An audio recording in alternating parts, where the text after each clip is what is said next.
chapter 50, the last chapter in the book of Genesis. Joseph threw himself on his father, and he wept over him and kissed him.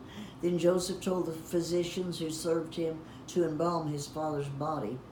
So Jacob was embalmed, and the embalming process took the usual 40 days, and the Egyptians mourned his death for 76.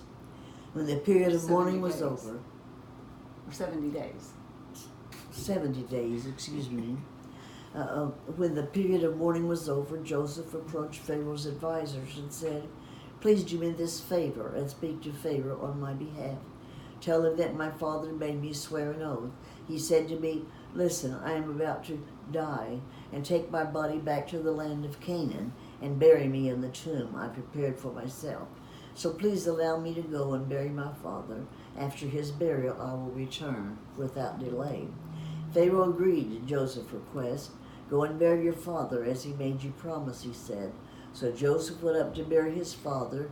He was accompanied by all of Pharaoh's officials, all the senior members of Pharaoh's household, and all the senior officers of Egypt. Joseph also took his entire household and his brothers and their household, but they left their little children and flocks and herds in the land of Goshen. A great number of chariots and charioteers accompanied Joseph. When they arrived at the threshing floor of Atad near the Jordan River, they held a very great and solemn memorial service with a 70-day period of mourning for Joseph's father. The local residents, the Canaanites, watched them mourning at the threshing floor of Atad. Then they renamed the place, which is near the Jordan, Abel Mizraim, for they said, 'This is the place of deep mourning for these Egyptians.' So Jacob's son did as he had commanded them. They carried his body to the land of Canaan and buried him in the cave in the field of Machpelah near Mamre. This is a cave that Abraham had bought as a permanent burial site from Ephraim the Hittite. After burying Jacob, Joseph returned to Egypt with his brothers and all who had accompanied him to his father's burial. But now that their father was dead, Joseph's brothers became fearful. 'Now Joseph will show his anger and pay us back for all the wrong that we did to him,' they said. So they sent this message to Joseph: 'Before your father died, he instructed us to say to you, please forgive your brethren for the great wrong that they did to you, for their sins in treating you so cruelly. So we, the servants of the God of your fathers, beg you to forgive our sin.'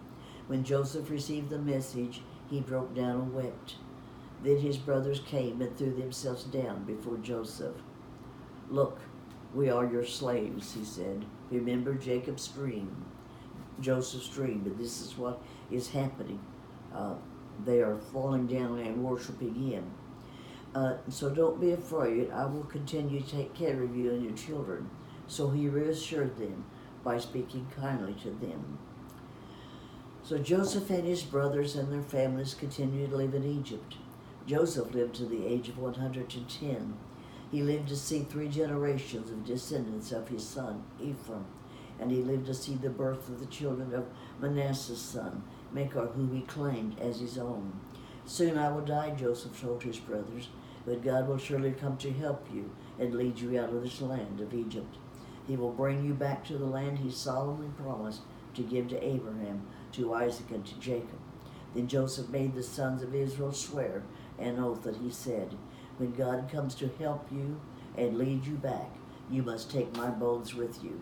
So Joseph died at that age of 110, and the Egyptians embalmed him, and his body was placed in a coffin in Egypt."